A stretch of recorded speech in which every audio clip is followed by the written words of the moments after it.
Purpose of life എന്ന് പറഞ്ഞാൽ പൊതുവേ ആൾക്കാർ പറയാറുണ്ട് ഓരോരുത്തർക്കും ഓരോ പർപ്പസ് ഉണ്ടെന്ന് ചിലർ പറയും, ചിലർ ജനറലായിട്ട് പറയും ജീവിതത്തിന് ഒരു പർപ്പസ് ഉണ്ട് എന്ന് പറയും. അപ്പൊ ഞാൻ ചോദിക്കുന്ന ഇതാണ്, ഞാനിപ്പോൾ ഒരിടത്തുനിന്ന് വായിച്ചു കേട്ടിട്ട് പറയുന്നതല്ല, ഞാൻ എൻ്റെതായ ഒരു പ്രിൻസിപ്പിൾ വെച്ച് പറയാണ്. നമുക്കിപ്പോൾ ഒരു പർപ്പസ് ഉണ്ടെന്ന് പറയുകയാണെങ്കിൽ അത് ഒരു ദിവസം നമ്മൾ കണ്ടെത്തൂല. കണ്ടെത്തി കഴിഞ്ഞാൽ പിന്നെ നമ്മൾ ജീവിക്കുന്നില്ലേ, പിന്നെ വേറെ പർപ്പസ് ഉണ്ടാകും. ആ പർപ്പസ് ഇങ്ങനെ മാറിക്കൊണ്ടിരിക്കുമോ? അതങ്ങോട്ട് മനസ്സിലാക്കണ്ടേ. പർപ്പസ് എന്ന് പറഞ്ഞാൽ നമുക്കൊരു ലക്ഷ്യമുണ്ട്. ആ ലക്ഷ്യത്തിൽ എത്തൂല നമ്മൾ എപ്പോഴെങ്കിലും. ഒന്നെങ്കിൽ എത്തുക അല്ലെങ്കിൽ എത്തിയല്ല. അപ്പോൾ ഒരു എൻഡ് ഉണ്ട് അതിന്. അപ്പോൾ പർപ്പസ് ഉണ്ടെങ്കിൽ അത് എൻഡിങ് ഉള്ളതായിരിക്കരുത്. ഉണ്ടെങ്കിൽ ഇത് പർപ്പസ് ഇപ്പോൾ ഒഴുകിക്കൊണ്ടിരിക്കുന്ന പുഴ, പുഴയെ മനസ്സിലാക്കുക എന്നുള്ളതാണ് എൻ്റെ പർപ്പസ് എന്ന് പറയുക. അപ്പോൾ എങ്ങനെയാ മനസ്സിലാക്കുന്നത്? ഇത് ഒഴുകിക്കൊണ്ടിരിക്കല്ലേ. Every fraction of a moment it is moving. Same way our life is moving. അപ്പൊ ലൈഫിനെ എങ്ങനെയാ മനസ്സിലാക്കുന്നത്? അതാണ് ഇവിടുത്തെ ഒരു പ്രത്യേകത. മൂവ് ചെയ്തുകൊണ്ടിരിക്കുന്ന എന്നെ മനസ്സിലാക്കണം. So it's a ongoing process. മനസ്സിലാക്കിക്കൊണ്ടിരിക്കുക. Be in the awareness. നമ്മൾ അറിഞ്ഞുകൊണ്ടിരിക്കണം ഞാൻ എന്താണ് എന്നുള്ളത്. എനിക്കിങ്ങനെ മാറ്റങ്ങൾ വന്നുകൊണ്ടേയിരിക്കുകയാണ്. പക്ഷേ ഓരോ മാറ്റം മാറുന്നുകൊണ്ടിരിക്കും തോറും നമ്മൾ എങ്ങോട്ടാണ് മാറുന്നത്? ഹാപ്പിനെസ്സിലേക്ക്. ഹാപ്പിനെസ്സിലേക്ക് എപ്പോഴും നീങ്ങിക്കൊണ്ടിരിക്കുകയാണ്. ഇനി ഹാപ്പിനെസ്സിൽ എത്തിയോ? എത്തിക്കഴിഞ്ഞാൽ പിന്നെ വല്ലതും ഉണ്ടോ? അങ്ങനത്തെ ആൾക്കാരും ഇല്ലെന്ന് പറയാൻ പറ്റിയത് കേട്ടോ. They remain always in the happiness. അങ്ങനെയൊക്കെ നമ്മൾ ചിലരെ പറ്റി കേട്ടിട്ടുണ്ടല്ലോ. അപ്പം ഞാനിപ്പോൾ ആരുടെയും സാധാരണ എൻ്റെ ക്ലാസ്സുകളൊന്നും ആരുടെയും പേര് പറയാറില്ല. അപ്പം നിങ്ങൾക്ക് അന്വേഷിച്ച് കഴിഞ്ഞാൽ കിട്ടും. ചില ആൾക്കാർക്ക് they were in happiness, rather they were happiness. ആ ലെവലിൽ എത്തിയ ആൾക്കാർ പിന്നെ അവർ ജീവിക്കുന്നില്ല. അവർ ഹാപ്പിനെസ്സിൽ ഇങ്ങനെ ഒരു ലെവലിൽ എത്തി നിൽക്കുക ചെയ്യുന്നത്. അവരറിയുന്നില്ല. എപ്പോഴാണ് നമ്മൾ അറിയുന്നത്? ഞാൻ ജീവിക്കുന്നു എന്ന് ഞാൻ എപ്പോഴാണ് അറിയുന്നത്? എൻ്റെ മനസ്സിൽ കൂടെ. കാരണം മനസ്സിൽ കൂടിയാണ് പ്രവർത്തികൾ നടക്കുന്നത്. പ്രവർത്തികൾ ചെയ്യുമ്പോഴാണ് നമ്മൾ അറിയുന്നത് ഐ ആം ലിവിങ് എന്നുള്ളത്. ഒരു അനുഭവം ഉണ്ടാകുന്നു, നിങ്ങൾ അതിനെ റെസ്പോണ്ട് ചെയ്യുന്നു അല്ലെങ്കിൽ റിയാക്ട് ചെയ്യുന്നു. അപ്പോഴാണ് എനിക്ക് മനസ്സിലാകുന്നത്. ഇപ്പം ഞാൻ റിയാക്ട് ചെയ്തെങ്കിൽ ഞാൻ അറിയാം ഐ വാസ് ലിവിങ്. ഇല്ലെങ്കിൽ നമ്മൾ എങ്ങനെയാണ് ജീവിക്കാന്നറിയുന്നത്? നമ്മുടെ ഇങ്ങനെ ഒരനക്കവും ഇല്ല. ഞാൻ മനസ്സിന്റെ തലത്തിലാണ് പറയുന്നത്. പിന്നെ മനസ്സിന്റെ തലത്തിൽ വന്നു കഴിയുമ്പോൾ ശരീരം എങ്ങനെയാണല്ലോ. മനസ്സിന്റെ തലത്തിൽ psychologically there is absolutely no movement. Means there is no time. സമയമില്ല. സമയമില്ലാത്തൊരവസ്ഥയാണ്. അതാണ് psychologically zero position. There is movement at all.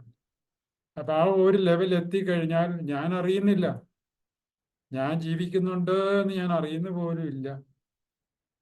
അപ്പോ ഞാൻ ജീവിക്കുന്നുണ്ട് എന്ന് അറിയുമ്പോഴാണ്, എന്ന് പറഞ്ഞാൽ ഈവൻസ് ഇങ്ങനെ നടന്നുകൊണ്ടിരിക്കുകയാണ്. അപ്പൊ അതിനെ നമ്മൾ ശ്രദ്ധിച്ചു കഴിയുമ്പോൾ നമ്മൾ നമ്മുടെ ബിഹേവിയർ അറിയും. ആ ബിഹേവിയർ എങ്ങനെയായിരിക്കണം? ആ ബിഹേവിയർ നമുക്ക് സന്തോഷം പ്രദാനം ചെയ്യുന്നതായിരിക്കണം. അതാണ് വലിയ ഇമ്പോർട്ടൻ്റ് ആയിട്ടുള്ളത്. ഓരോ ഈവൻറ്റിലും ഒരു ബിഹേവിയർ എന്ന് പറഞ്ഞാൽ ഒരു റെസ്പോൺസ് നമുക്കുണ്ടാകുന്നു. അതാണ് ബിഹേവിയർ എന്ന് പറയുന്നത്. ഒരു റിസൾട്ട്, ഒരു ഔട്ട്കം. ഈ ഔട്ട്കത്തിൽ ആ ഔട്ട്കം ഹാപ്പിനെസ് ആയിരിക്കണം. അപ്പോൾ നമ്മൾ NLP കൂടെ ഇതിനെ ഇപ്പം ഈ പറഞ്ഞ കാര്യങ്ങളെ എങ്ങനെ കാണുന്നു എന്നതാണ് ഇന്നത്തെ നമ്മുടെ ക്ലാസ്സിൻ്റെ ലക്ഷ്യം. അപ്പം ഞാനൊരു ചെറുതായിട്ടൊരു പവർ പോയിന്റ് എളുപ്പമുണ്ട് മനസ്സിലാക്കാൻ വേണ്ടിയിട്ട് അത് ഇങ്ങനെ ഉണ്ടാക്കി വെച്ചിട്ടുണ്ട്. നമുക്കിപ്പോൾ കാണാൻ പറ്റും.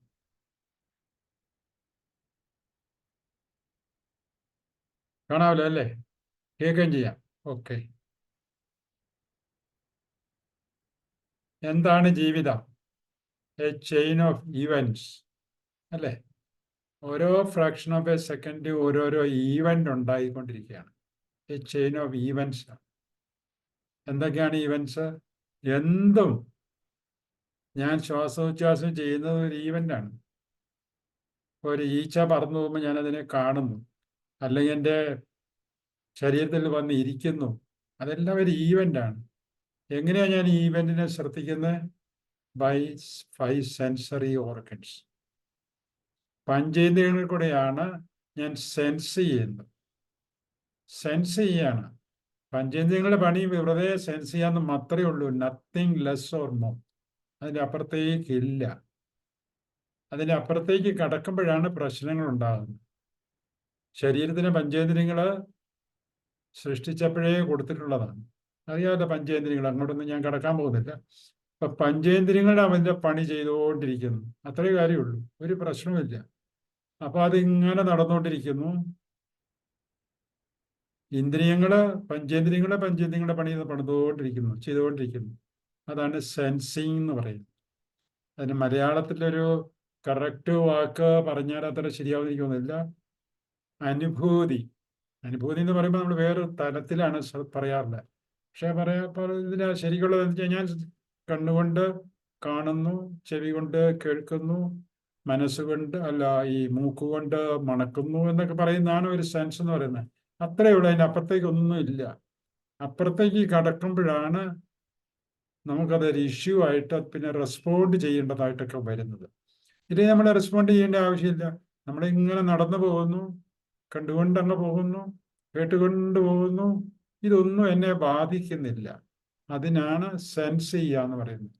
ബാധിച്ചു കഴിഞ്ഞാൽ സെൻസിന്റെ അടുത്ത ലെവലിലേക്ക് കടന്നു. പിന്നെ അവിടെ തോട്ട് ഉണ്ടായി, നോളജ് ഉണ്ടായി, മെമ്മറി ഉണ്ടായി, മെമ്മറിയിൽ നിന്നും തോട്ട്സ് ഉണ്ടായി. തോട്ട്സ് വന്നു, പിന്നെ റിയാക്ട് ചെയ്തു, അല്ലെങ്കിൽ റെസ്പോണ്ട് ചെയ്തു. ഇത് ഇങ്ങനെ അങ്ങ് പോകും. അപ്പൊ സെൻസ് ചെയ്യുന്ന മാത്രമേ ഉള്ളെങ്കിൽ അവിടെ കൊണ്ട് തീർന്നു. പിന്നെ അത് നമ്മുടെ ജീവിതത്തിന്റെ ഭാഗമായിട്ട് വരുന്നേയില്ല. We are just floating and just moving. പുഴ ഒഴുകുന്ന പോലെ, നദി ഒഴുകുന്ന പോലെ ഒഴുകിക്കൊണ്ടിരിക്കുക. നദി അറിയുന്നില്ലല്ലോ നദി ഒഴുകുന്നത്, ഒന്നും അറിയുന്നില്ല. പോകുന്ന വഴിക്ക് കല്ലിൽ ചെന്ന് മുട്ടും, മരത്തിന്റെ അടി കൂടെയൊക്കെ പോകും. ഇതൊക്കെ പോയാൽ last it will reach ocean. അവിടെ എത്തിക്കഴിയുമ്പോൾ ഈ പുഴ എന്ന് പറയുന്നത്, ഈ river has become one with ocean എന്ന് വേണമെങ്കിൽ പറയാം. മനുഷ്യജീവിതം ഇങ്ങനെയാണ്. നമ്മളിങ്ങനെ മൂവ് ചെയ്തുകൊണ്ടിരിക്കുന്നു. അവസാനം we will become one with something. അങ്ങോട്ട് നമ്മൾ കടക്കുന്നില്ല. അതൊക്കെ നിങ്ങൾക്ക് വിട്ടു തന്നിരിക്കുകയാണ്. ഏത് ലെവലിൽ കൂടെ വേണമെങ്കിൽ നിങ്ങൾക്ക് പോകാം. Okay, life is A chain of events. ഇതാണ് ഈവൻസ്. ഞാനപ്പം വേറെ ലെവലിലേക്കൊന്നും വന്നില്ല. ഒരു ലേമേന് മനസ്സിലാകുന്ന രീതിയിൽ കൂടെ അങ്ങ് പറഞ്ഞേക്കാന്നുണ്ട്.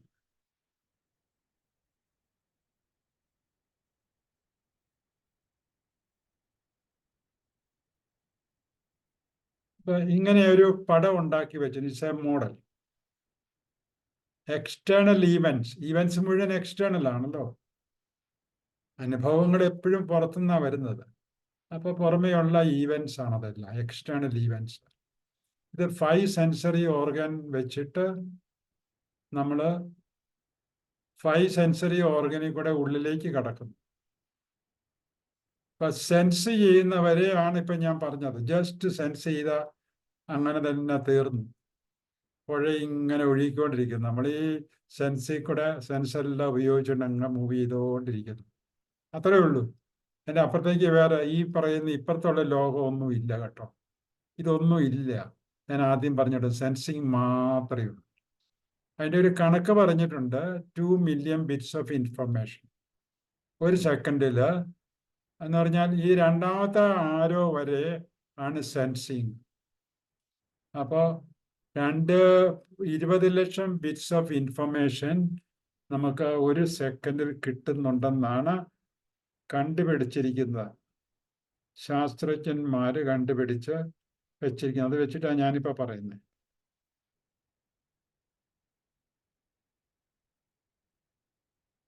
അപ്പോൾ ഇതാണ് ഈവൻസ്. ജീവിതത്തിൽ ഇങ്ങനെ ഈവൻസ് ഉണ്ടായിക്കൊണ്ടിരിക്കുന്നു. സെൻസ് ചെയ്തുകൊണ്ടിരിക്കുന്നു. ഏതാണ്ട്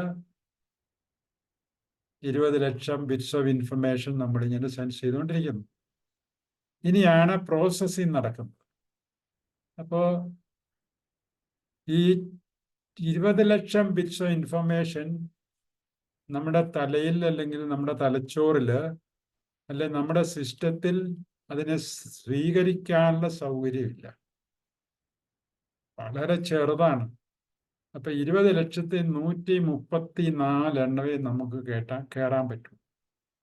ബാക്കി എന്ത് സംഭവിക്കുമെന്ന് ചോദിച്ചാൽ അത് കയറിയല്ല അത്ര തന്നെ. അതിനുള്ള കഴിവില്ല.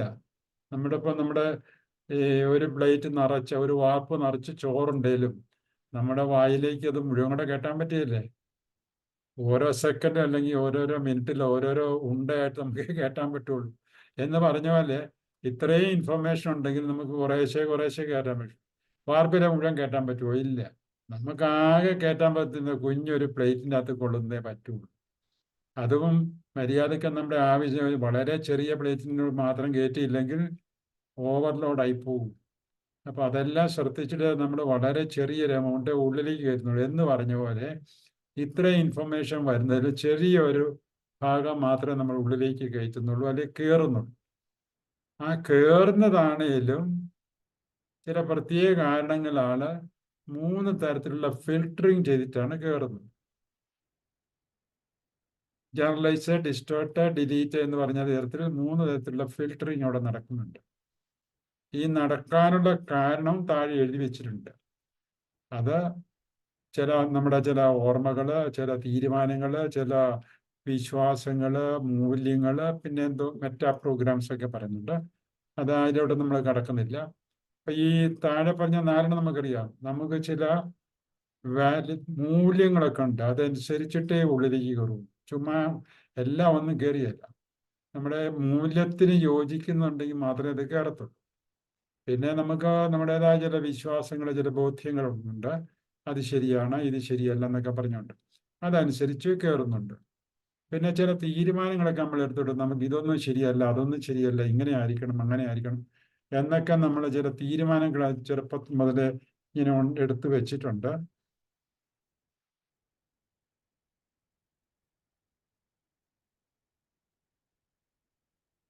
അപ്പൊ ഈ തീരുമാനങ്ങൾ നിലനിൽക്കുന്ന കാരണം അതിനെ ആശ്രയിച്ചിട്ടും നമ്മൾ ചില ഒരു ഫിൽട്ടറിങ് ഒക്കെ അവിടെ നടത്തും. പിന്നെ ഓർമ്മകൾ, നമ്മുടെ പഴയ കാലത്തെ ചില ഓർമ്മകൾ വെച്ചിട്ട് പല സംഗതികളും നമ്മൾ ചിലപ്പോൾ കയറ്റിന്നും ചിലപ്പോൾ അതിൽ അതിനെ കൂടുതൽ ഇച്ചിരി വിശദമായിട്ടൊക്കെ നമ്മൾ കയറ്റിന്നൊക്കെ വരും. അപ്പൊ ഈ 3 തരത്തിലുള്ള ഫിൽറ്ററിങ് നടക്കുന്നു. ഇനി ഇന്ന കാരണത്തിലാണ് ഫിൽറ്ററിങ് നടക്കുന്നത്. ഇത് കഴിഞ്ഞിട്ട് നമുക്ക് എങ്ങനെയാലും 134 ഉള്ളിലേക്ക് കയറാൻ പറ്റൂ. അപ്പൊ ഇതെല്ലാം കഴിഞ്ഞിട്ടാണേലും ആകെ മൊത്തം 134 എണ്ണമേ ഉള്ളിലേക്ക് വരുള്ളൂ. അതാണ് 5 to 9 ചങ്ക്സ് എന്ന് പറയുന്നത്. അതിന്റെ വിശദീകരണത്തിലേക്ക് നമ്മൾ കടക്കാൻ പോകുന്നില്ല. 134 എണ്ണ നമ്മുടെ ഉള്ളിലേക്ക് കയറുന്നുള്ളൂ. അപ്പൊ ഈ കയറി എന്ന് പറയുന്നത്, നമ്മുടെ ഉള്ളിലേക്ക് കയറി എന്ന് പറയുന്നത്, അതിന് നമ്മൾ പേരിട്ടിട്ടുണ്ട് ഇന്റേണൽ റെപ്രസെന്റേഷൻ എന്ന് പറഞ്ഞാൽ പുറത്തുള്ള അനുഭവങ്ങളുടെ അകത്ത് റെപ്രസെന്റ് ചെയ്യുന്നത് വളരെ ചെറുതായ രീതിയിൽ ഇതുപോലെ ഫിൽറ്ററിങ് ഒക്കെ ചെയ്തിട്ട് കയറിയ അതിന് നമ്മുടെ ഉള്ളിൽ കയറി കിടക്കുന്ന പുറത്തെ ലോകത്തിന്റെ ഒരു റെപ്രസെന്റേഷൻ. സോ ഇന്ത്യയുടെ അംബാസിഡർ അമേരിക്കയിൽ ചെന്ന് കഴിയുമ്പം അയാൾ ഇന്ത്യ അല്ല, ഇന്ത്യയിലെ 130 കോടി അല്ലെ 150 കോടി ജനങ്ങളെ പ്രതിനിധാനം ചെയ്യുന്ന ഒരു വ്യക്തി എന്ന് മാത്രമേ ഉള്ളൂ. So he is representing the 150 crores of people. മൊത്തം ഇന്ത്യനെ റെപ്രസെന്റ് ചെയ്യുന്ന ഒരു വ്യക്തിയാണ്. എന്ന് പറഞ്ഞ പോലെ നമ്മുടെ ഉള്ളിൽ കയറി കിടക്കുന്ന ഈ ലോകം, ചെറിയ ലോകം, ശരിക്കുള്ള പുറത്തെ ലോകത്തിന്റെ ചെറിയൊരു റെപ്രസെന്റേഷൻ, ഒരു അംബാസിഡർ മാത്രമേ ഉള്ളൂ. ഈ അംബാസിഡറിന്റെ കയറിയതനുസരിച്ച് ഈ അംബാസിഡറിൻ്റെതായ ചില മാറ്റങ്ങളൊക്കെ സംഭവിക്കുമല്ലോ. അങ്ങനെ സംഭവിച്ചു കഴിയുമ്പം എൻ്റെ തലയിൽ, എൻ്റെ മനസ്സിൽ, എൻ്റെ തലച്ചോറിൽ ചില മാറ്റങ്ങളൊക്കെ സംഭവിക്കും. ആ മാറ്റങ്ങൾക്കാണ് സ്റ്റേറ്റ് എന്ന് പറയുന്നത്. അവസ്ഥ. ചില അവസ്ഥയ്ക്ക് വ്യത്യാസങ്ങളൊക്കെ വരും. അതനുസരിച്ചിട്ട് നമ്മുടെ ഫിസിയോളജി എന്ന് പറഞ്ഞാൽ ശാരീരികമായ മാറ്റങ്ങൾ സംഭവിക്കുന്നു. അതനുസരിച്ചുള്ള ചില പെരുമാറ്റങ്ങൾ പുറത്തുണ്ടാകുന്നു എന്ന് പറഞ്ഞാൽ എൻഡ് റിസൾട്ട്, ഔട്ട്കം, അതാണ് വേറൊരു വ്യക്തി കാണുന്നത്. ഈ പുറമേയുള്ള ലോകത്തെ നമ്മൾ അകത്തേക്ക് എങ്ങനെയാ കയറ്റിയതെന്നൊന്നും നാട്ടുകാരും വീട്ടുകാർക്കും ഒന്നും അറിഞ്ഞുകൂടാ. പക്ഷെ പുറമേ വരുന്ന ബിഹേവിയർ എന്ന് പറഞ്ഞ ഔട്ട്കം, റിസൾട്ട്, അത് കാണുമ്പോഴേ അവർക്ക് ചില കാര്യങ്ങളൊക്കെ നമ്മളെ പറ്റി മനസ്സിലാകും. അതാണ് എൻഡ് റിസൾട്ട് എന്ന് പറയുന്നത്, ബിഹേവിയർ എന്ന് പറയുന്നത്. അപ്പൊ ഈ ബിഹേവിയറാണ് നമ്മുടെ അനുഭവങ്ങളുടെ എൻഡ് റിസൾട്ട് എന്ന് പറയുന്നത്. എന്ന് പറഞ്ഞാൽ വേണമെങ്കിൽ റെസ്പോൺസ് അല്ലെങ്കിൽ റിയാക്ഷൻ എന്ന് പറയും. ഇതിനെ നമ്മൾ വളരെ കൃത്യമായിട്ട് ചെറിയ ഒരു അനുഭവത്തിൽ കൂടെ അങ്ങ് പറയുകയാണെങ്കിൽ, നമ്മുടെ ജീവിതത്തിൽ ഇങ്ങനെ വഴി കൂടെ ഇങ്ങനെ നടന്നു പോയിക്കൊണ്ടിരിക്കുമ്പോൾ അല്ലെങ്കിൽ നേരം വിളിക്കുമ്പം പുറത്തേക്ക് നോക്കിക്കഴിയുമ്പം എവിടെയെങ്കിലും ഒരു പാമ്പ് കിടക്കുന്നതായിട്ട് നമ്മൾ കാണുന്നു. ഒരു പാമ്പ് വെറുതെ അവിടെ കിടക്കാണ്. ഇത് കണ്ട് കഴിയുമ്പം ഓരോ വ്യക്തികളും, ഒരു 10 മനുഷ്യരെ 10 പേര് ഇതിനെ കണ്ടിട്ടുണ്ടെങ്കിൽ 10 തരത്തിലായിരിക്കും അവരുടെ എക്സ്റ്റേണൽ ബിഹേവിയർ. ഒരാൾ ചിലപ്പം അയ്യോ എന്നൊരു കാർച്ചയായിരിക്കും കിടക്കും. വേറൊരാളുടെ ഒരൊറ്റ ഓട്ടമായിരിക്കും. വേറൊരാൾ ഇത് കണ്ട് ആസ്വദിച്ചങ്ങ് നിൽക്കും. വേറൊരാൾ ചിലപ്പോൾ ഒരു ചാക്ക് കൊണ്ടുവന്നിട്ട് അവനെ പിടിച്ച് അകത്താക്കും. മറ്റൊരാൾ ചിലപ്പോൾ വടിയെടുത്ത് അടി കൊടുത്തെന്ന് വരും, ചിലർ കല്ലെടുത്ത് എറിഞ്ഞെന്ന് വരും. അങ്ങനെ ചിലർ തല കറങ്ങി വീണെന്ന് വരും. അപ്പൊ എക്സ്റ്റേണൽ ബിഹേവിയർ അല്ലെങ്കിൽ റെസ്പോൺസ് എന്ന് പറയുന്നത് പലർക്കും പലതരത്തിലാണ്. അപ്പൊ അതാണ് ഈവന്റ്, ലൈഫിൽ നടക്കുന്ന കാര്യങ്ങൾ ഇതൊക്കെയാണ്. അപ്പൊ നമ്മുടെ ജീവിതത്തിന്റെ പർപ്പസ് എന്താണെന്നാണ് നമ്മൾ നോക്കുക. ഇതാണ് സംഭവം. ജീവിതം എന്ന് പറയുന്നത് ഇതാണ്. This is our life. അപ്പോ ജീവിതത്തിന്റെ ലക്ഷ്യം എന്താണെന്നാണ് ചോദിക്കുന്നത്. What is the purpose of our life? Purpose ഏതായാലും ഒരു പർപ്പസ് കാണുമല്ലോ. ഇപ്പൊ നമ്മള് എന്തെങ്കിലും ഒരു സൈക്കിള് ഒരാളുണ്ടാക്കി. ആരും ഒരാൾ സൈക്കിൾ ഉണ്ടാക്കിയില്ല. അതിനൊരു പർപ്പസ് ഉണ്ട്. എന്തിനാ? അത് മനുഷ്യർക്ക് അത് കയറി യാത്ര ചെയ്യണം. അതാണ് അതിന്റെ പർപ്പസ്. കാറിന്റെ പർപ്പസ് എന്താണ്? കാറ് കയറി യാത്ര ചെയ്യണം. ഭക്ഷണം കഴിക്കുന്നതിന്റെ പർപ്പസ് എന്താണ്? വിശപ്പ് മാറണം. ഇങ്ങനെ ഓരോ സംഗതികൾക്കും ഓരോ ഇടപാടുകൾക്കും അത് സൃഷ്ടിച്ചവർക്ക് അതൊരു പർപ്പസ് അതിൽ കണ്ടിട്ടുണ്ട്. പിന്നെ ഉപയോഗിക്കുന്ന ആൾ ആ പർപ്പസ് അനുസരിച്ച് ഉപയോഗിച്ചില്ലെങ്കിൽ ഇത് ക്രിയേറ്റ് ചെയ്ത ആളിന് ബുദ്ധിമുട്ട് തോന്നും, സങ്കടം തോന്നും. ഞാൻ അയാള് ഈ സൈക്കിൾ ഉണ്ടാക്കി കൊടുത്തത് അയാൾ സുഖമായിട്ട് യാത്ര ചെയ്യാൻ വേണ്ടിയിട്ടായിരുന്നു. അയാളിപ്പോ അതെന്താ തല്ലിപ്പൊട്ടിച്ചിട്ട് വെയിൽ കെട്ടാൻ വേണ്ടിയിട്ടൊക്കെ ഉപയോഗിക്കുക. അപ്പൊ അയാൾക്ക് സങ്കടം തോന്നും, ബുദ്ധിമുട്ട് തോന്നും. അപ്പൊ സൃഷ്ടികർത്താവ് നമ്മളെ സൃഷ്ടിച്ചപ്പം നമുക്കൊരു പർപ്പസ് തന്നിട്ടുണ്ട്. എന്തായിരിക്കണം പർപ്പസ്? ഈ ബിഹേവിയർ എന്ന് പറഞ്ഞാൽ കോടാനുകോടി ജനങ്ങൾ ഇവിടെ ജീവിക്കാണല്ലോ. മറ്റു ജീവികളും ഉണ്ട്. പ്രപഞ്ചത്തിൽ എന്തെല്ലാം സംഗതികളാണുള്ള? ജീവികളുണ്ട്, ചരാചരങ്ങൾ. ഇവരെല്ലാം കൂടെ എക്സിസ്റ്റ് ചെയ്യുന്നു. അപ്പൊ ഒന്നിച്ച് ജീവിക്കുക ചെയ്യുന്നു. അപ്പൊ ഒന്നിച്ച് ജീവിക്കുമ്പം എല്ലാവർക്കും സന്തോഷം തോന്നുന്ന രീതിയിൽ ജീവിക്കണം എന്നുള്ളതാണ് സൃഷ്ടികർത്താവിന്റെ ലക്ഷ്യം. എന്ന് പറഞ്ഞാൽ നമ്മളിൽ നിന്ന് പുറത്തേക്ക് വരുന്ന ബിഹേവിയർ എല്ലാവർക്കും സന്തോഷം പ്രദാനം ചെയ്യുന്നതായിരിക്കണം. എനിക്കും എൻ്റെ കുടുംബത്തിനും എൻ്റെ വീട്ടുകാർക്കും എൻ്റെ നാട്ടുകാർക്കും, for the whole world and for the whole universe, പ്രപഞ്ചത്തിന് മൊത്തം സുഖം പ്രദാനം ചെയ്യുന്നതായിരിക്കണം. അതായിരിക്കണം നമ്മുടെ ജീവിതത്തിന്റെ പർപ്പസ് എന്നാണ് എനിക്ക് തോന്നുന്നത്. അപ്പൊ ഈ ബിഹേവിയറിനെ പറ്റി നമ്മൾ പറഞ്ഞു. ഇതാണ് ബിഹേവിയർ. ആ ബിഹേവിയർ അതിന് എക്സ്പീരിയൻസ് എന്ന് പറയും, അനുഭവങ്ങൾ. ഈ അനുഭവത്തിൽ നിന്ന് നമുക്കൊരു നോളജ് കിട്ടും, ഇല്ലേ? എന്താണ് നോളജ് കിട്ടുന്നത്? എന്തെങ്കിലും ഒരു നോളജ് കിട്ടും.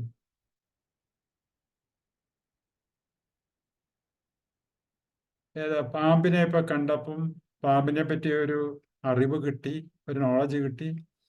ആ നോളജ് അവിടെ നമ്മുടെ എവിടെയോ അത് റെക്കോർഡ് ചെയ്തു.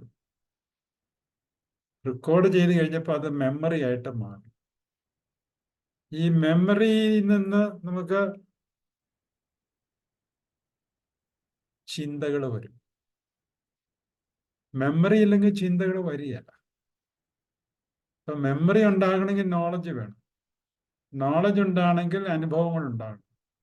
ഇങ്ങനെ അത് കിടക്കുന്നത്. അനുഭവം ഇപ്പോൾ ഉണ്ടായി. അനുഭവം ഉണ്ടായില്ലെങ്കിൽ നമുക്ക് മെമ്മറി ഇല്ല, ചിന്തകളിൽ ഒന്നുമില്ല. അപ്പൊ നമ്മൾ അതിനെ, ഈ അനുഭവങ്ങളെ ഇങ്ങനെ സെൻസ് ചെയ്തങ്ങ് വിടുക എന്ന് നോക്കുക. അത് റെക്കോർഡ് ചെയ്യുന്നില്ല, കാരണം അത് നോളജായിട്ട് മാറുന്നില്ല. നമ്മളിങ്ങനെ വഴികൾ നടന്നു പോകുന്നു, കാണുന്നു, നമ്മളൊന്നും രജിസ്റ്റർ ചെയ്ത് അങ്ങ് പോകുന്നു. എന്തൊക്കെ കണ്ടേന്ന് നമുക്ക് യാതൊരു ഓർമ്മയില്ല. കണ്ടു, സെൻസ് ചെയ്തു, അത്രയേ ഉള്ളൂ. അങ്ങനത്തെ ഒരു സിറ്റുവേഷനിൽ വിചാരിച്ച് നോക്കിയേ. ജസ്റ്റ് സെൻസിങ്, നമ്മുടെ മെമ്മറിയിലോട്ട് പോകുന്നില്ല. നമുക്കും പറ്റുന്നതാണ്. മെമ്മറി എപ്പോഴെങ്കിലും നഷ്ടപ്പെട്ടു പോയി കഴിഞ്ഞാൽ പിന്നെ ചിന്തകളില്ല. അതാ നമ്മൾ അറിഞ്ഞിരിക്കണ്ടേ. ഈ മെമ്മറി ഉള്ളത് കൊണ്ടാണ് ചിന്തകൾ വരുന്നത്. അപ്പോൾ കുറേ മെമ്മറി എല്ലാം ഫീഡായിട്ട് നമ്മുടെ പോകുന്നുണ്ടല്ലോ. അല്ലെങ്കിൽ ഈ പ്രായം അനുസരിച്ച് ഇപ്പൊ നമുക്ക് പഴയ കാലത്തെ പറ്റി ഒരു ഓർമ്മയില്ല, ചിന്തകളില്ല. ചിന്തകൾ ഇപ്പോൾ ഉള്ളതിനെ പറ്റി മാത്രമേ ഉള്ളൂ. അല്ലെങ്കിൽ നമ്മുടെ ഉള്ളിൽ കടിച്ചു കിടക്കുന്ന ചില മെമ്മറീസ് ഒക്കെ ഉണ്ട്. അല്ലാത്ത എന്തേലും കാര്യങ്ങൾ സ്കൂളിൽ ഇപ്പൊ 1-ാം ക്ലാസ് മുതൽ അല്ലെങ്കിൽ LKG മുതൽ നിങ്ങൾ പഠിച്ചിട്ടുണ്ട്. എത്രയോ കുട്ടികളെ നിങ്ങൾ അന്ന് കണ്ടിട്ടുണ്ട്, പരിചയപ്പെട്ടിട്ടുണ്ട്. ആരെയെങ്കിലും ഓർക്കുന്നുണ്ട്? വളരെ കുറച്ച്. ഇനി ഏതെങ്കിലും ഒരു കൊച്ച് നിങ്ങളെ കാര്യമായ രീതിയിൽ കല്ലെടുത്ത് എറിഞ്ഞ് നിങ്ങളുടെ കൈയും കാലും ഒടിയോ എന്തെങ്കിലും സംഭവിച്ചിട്ടുണ്ടെങ്കിൽ അതൊക്കെ നിങ്ങൾ ഓർത്തില്ല. ഹാർഡായിട്ടുള്ള ചില മെമ്മറീസ്, അത് മാത്രമേ ഓർക്കുള്ളൂ. അല്ലാത്തൊന്നും നമ്മൾ ഓർക്കില്ല. നമ്മുടെ എത്രയോ ടീച്ചർമാർ പഠിപ്പിച്ചിട്ടുണ്ട്, അതൊന്നും നമ്മൾ ഓർക്കുന്നില്ല. പക്ഷെ ചില ടീച്ചർമാരൊക്കെ നന്നായിട്ട് നിങ്ങളെ ഉപദ്രവിച്ചിട്ടുണ്ടെങ്കിലോ അത് ഓർത്തിരിക്കും. അതുപോലെ തന്നെ നിങ്ങളെ നന്നായിട്ട് അപ്രീഷിയേറ്റ് ചെയ്തിട്ടുണ്ട്, നിങ്ങൾക്ക് വളരെ സന്തോഷം എന്നുണ്ടെങ്കിൽ അത് നിങ്ങൾ ഓർക്കും. ഒരുമാതിരിയുള്ളതെല്ലാം നമ്മൾ വിട്ടുപോകും. കാരണം വെച്ചാൽ നമ്മുടെ മെമ്മറിക്ക് ഒരു കണക്കുണ്ട്, അതിൽ കൂടുതലൊന്നും അങ്ങോട്ട് കയറ്റാൻ പറ്റിയില്ല. സബ് കോൺഷ്യസ് മൈൻഡിൽ ചിലതൊക്കെ കയറും. ഇതുപോലെ ഹാർഡായിട്ട് കിട്ടിയതൊക്കെ കയറി കഴിഞ്ഞാൽ അതവിടെ കിടന്നോളും. പക്ഷെ അതും ചിലപ്പം കുറച്ച് കഴിയുമ്പോൾ ഓരോ പീരീഡ് ഓഫ് ടൈം അതിൻ്റെ ആവശ്യമില്ലാത്ത കാരണം അതങ്ങ് പോയെന്ന് വരും. ഇനി നമ്മളിപ്പോൾ അങ്ങോട്ട് കിടക്കുന്നില്ല. Memory leads to thoughts.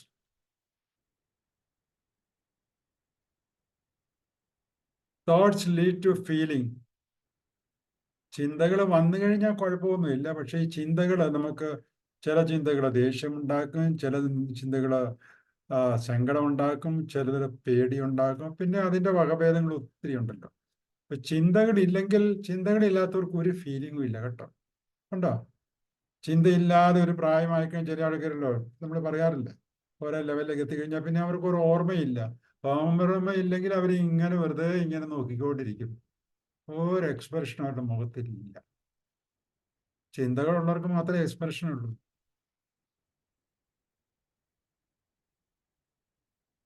അപ്പൊ എന്താണ് നമ്മുടെ പർപ്പസ്? ഇത് അറിഞ്ഞുകൊണ്ടിരിക്കുക. എന്താണ് നമ്മുടെ ഉള്ളിൽ നടക്കുന്നതെന്ന് നമ്മൾ അറിഞ്ഞത്. ഷേറ പറഞ്ഞത് തന്നെയാണ്. നമ്മുടെ മനസ്സിൽ നടക്കുന്ന കാര്യങ്ങൾ എന്ന് പറയുന്ന ചിന്തകൾ ഇങ്ങനെ ഓരോ ഫ്രാക്ഷൻ ഓഫ് സെക്കൻഡും കൂടാനുകൂടി ഏതാണ്ട് 60,000 ചിന്തകൾ വരുന്നെന്നാണ് പറയുന്നത്. അതിങ്ങനെ വന്ന് പൊയ്ക്കോണ്ടിരിക്കും. അതിന്റെ പിന്നാലെ നമുക്ക് ഓടാൻ പറ്റിയല്ലോ. അപ്പൊ ചില ചിന്തകൾ നമുക്ക് ചില ഫീലിങ്സ് ഉണ്ടാക്കും. എന്തിനാ ഫീലിങ്സ് ഉണ്ടാക്കുന്നത്? എന്നിൽ കൂടെ ഈ ചിന്തകൾ വന്നുപോയി എന്ന് ഞാൻ അറിയാൻ വേണ്ടിയിട്ട്. ഈ ഫീലിങ്സ് ആണ് നമ്മളെ തടഞ്ഞു നിർത്തുന്നത്. ഇല്ലെങ്കിൽ ചിന്തകൾ അങ്ങ് പൊയ്ക്കൊണ്ടിരിക്കും.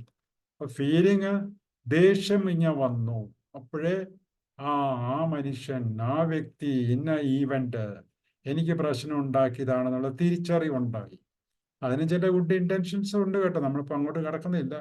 ഓരോ ഫീലിങ്ങും വരാനുള്ള ചില ഈ ഫീലിങ്സ്, വികാരങ്ങൾ വരാൻ വേണ്ടിയിട്ട് അതിൻ്റെതായ കാരണങ്ങളുണ്ട്. വികാരം വന്നെങ്കിലേ ഈ ചിന്തകൾ വരവുള്ളൂ. ഈ ചിന്തകൾ വന്നെങ്കിൽ മാത്രമേ ചില ആക്ഷൻ നമ്മൾ കിടക്കേണ്ടതായിട്ട് വരും. ഇപ്പം നമ്മൾ ഒരാൾക്ക് കുറച്ച് രൂപ കടം കൊടുത്തു. ആ ചിന്തകൾ, അയാളെ പറ്റിയുള്ള ചിന്ത, എന്നാലും അയാൾ തന്നില്ലല്ലോ എന്നുള്ള ചിന്തകൾ വന്നു കഴിയുമ്പം ആ സങ്കടം, ദേഷ്യം അല്ലെ സങ്കടം തോന്നിക്കഴിയുമ്പം അപ്പൊ നമ്മൾ ആക്ഷന്റെ പിന്നാലെ പോകും. ആ, അയാളോട് പോയി ചോദിച്ചേക്കാം, ഇല്ലെങ്കിൽ ഒരു മീഡിയേറ്ററെ കൊണ്ട് പറയിപ്പിച്ചേക്കാം. എന്നിട്ട് നടക്കുന്നില്ല, നമുക്ക് അതിൻ്റെതായ കൺസേൺഡ് ഡിപ്പാർട്ട്മെന്റ് അവിടെ പോയി കംപ്ലൈന്റ് ചെയ്തേക്കാം. അപ്പോൾ നമുക്ക് ആവശ്യമുള്ള കാര്യങ്ങൾ നടത്തണം എന്നുണ്ടെങ്കിൽ ചിന്തകൾ വന്നിരിക്കണം. ചിന്തകൾ വന്ന് പോയിക്കൊണ്ടിരിക്കുകയാണ്, പക്ഷെ അത് അറിയിക്കാൻ വേണ്ടിയിട്ട് ചില ഫീലിങ്സ് ഒക്കെ വരുത്താനുള്ള സംവിധാനങ്ങളും അകത്ത് ചെയ്തിട്ടുണ്ട്. അപ്പൊ every feeling is it has got A good intention. അപ്പോൾ ദേഷ്യം തോന്നുന്നതിനും സങ്കടം തോന്നുന്നതിനും, സങ്കടം എന്തിനാ തോന്നുന്നത്? എനിക്ക് നഷ്ടപ്പെട്ടു പോയി എന്നുള്ള അറിവാണ്. ഇല്ലെങ്കിൽ നമ്മൾ അറിയില്ലല്ലോ, നമുക്ക് നഷ്ടപ്പെട്ടു പോയത് അറിയില്ല, എല്ലാം ഉണ്ടെന്നുള്ള ധാരണയായിരിക്കും. ആവശ്യം വരുമ്പം കൈ ഈ സംഗതി കാണില്ല. പേടി, പേടി എന്തിനാണ്? എന്തോ ചില ഇഷ്യൂ ഉണ്ട്, പ്രശ്നമുണ്ട് ഉണ്ട് അവിടെ, അതുകൊണ്ടൊരു പേടി ഉണ്ടാക്കി വെച്ചിരിക്കുകയാണ്. നീ മുന്നോട്ട് ഇനി പ്രൊസീഡ് ചെയ്യരുത്, അവിടെ പ്രശ്നമുണ്ട്, അപകടമുണ്ട്, അത് അറിയിക്കാൻ വേണ്ടിയാണ് പേടി വരുത്തുന്നത്. ഓക്കെ, പർപ്പസ് ഓഫ് ലൈഫ് ഇത് അറിഞ്ഞിരിക്കുകയാണ്. Be in the awareness. എന്ത് ചിന്തകളാണ് വന്നു പോകുന്നത്, എന്ത് ഫീലിംഗ് ആണ് വന്നു പോകുന്നത്, നമ്മൾ അതിനനുസരിച്ചുള്ള ആക്ഷൻ എടുത്തിട്ടുള്ള. എന്താണ് ആക്ഷൻ എടുക്കുന്നത്? So that I will remain always happy. കാരണം നമ്മുടെ ലക്ഷ്യം ഹാപ്പിനെസ്സിൽ നിലനിൽക്കുക എന്നുള്ളതാണ്. അപ്പൊ ഈ ബിഹേവിയർ അറിയുന്നു, അത് നമുക്ക് എന്തെങ്കിലും സന്തോഷം അല്ലാത്ത വികാരങ്ങൾ, സന്തോഷ ഒരു വികാരമല്ല കേട്ടോ. അപ്പോൾ സന്തോഷം അല്ലാത്ത ചില വികാരങ്ങളാണ്. സന്തോഷം വരുന്നെങ്കിൽ കുഴപ്പമില്ല, ചില വികാരങ്ങളൊക്കെ വരുന്നു. ആ വികാരങ്ങളെ നമ്മൾ ഹാപ്പിനെസ്സിലാക്കി കൺവേർട്ട് ചെയ്യണം. അതാണ് നമ്മളിവിടെ ചെയ്യാൻ പോകുന്നത്. Know yours, know your thoughts. Know yours, നീ നിന്നെ അറിയുക എന്ന് പറഞ്ഞാല് നിന്റെ ഉള്ളിൽ നടക്കുന്ന ചിന്തകളെ നീ മനസ്സിലാക്കുക എന്നുള്ളതാണ്. No your thoughts. അപ്പൊ തോട്ടുകൾ വന്നെന്നുള്ളത് നീ എങ്ങനെ അറിയുന്നത്? വികാരം വന്നു. വികാരം വന്നു കഴിയുമ്പോൾ അതിൻ്റെ പിന്നിലുള്ള ചിന്തകളെ അല്ലെങ്കിൽ കമ്മ്യൂണിക്കേഷൻസ്. എന്നാലും അവൻ എനിക്ക് ആ പൈസ തന്നില്ലല്ലോ എന്നുള്ളൊരു സംസാരം നടക്കും. ഇനി ഒരു പാമ്പിനെ കണ്ടതാണെങ്കിൽ ഉള്ളിലൊരു കമ്മ്യൂണിക്കേഷൻ നടക്കും. അയ്യോ, പാമ്പ് കടിക്കുവോ എന്നൊരു സംശയം തോന്നിക്കും. അതൊരു കമ്മ്യൂണിക്കേഷനാണ്. ഇങ്ങനെ ഓരോന്നിലും ഓരോ തരത്തിലുള്ള കമ്മ്യൂണിക്കേഷൻ നടക്കും. ആ കമ്മ്യൂണിക്കേഷനെ നമ്മൾ മനസ്സിലാക്കണം. അതാണ് നോ യുവർ തോട്ട്സ് എന്ന് പറയുന്നത്.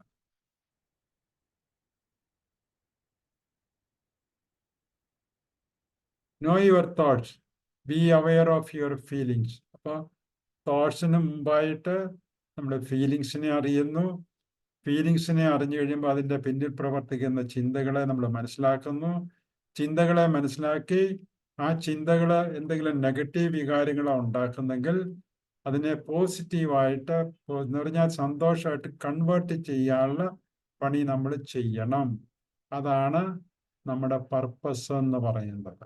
ഇല്ലെങ്കിൽ നമ്മൾ ഇങ്ങനെ നെഗറ്റീവായിട്ടുള്ള അനുഭവമുള്ള റിസൾട്ട്, ഔട്ട്കം വരുത്തിക്കൊണ്ടിരിക്കും.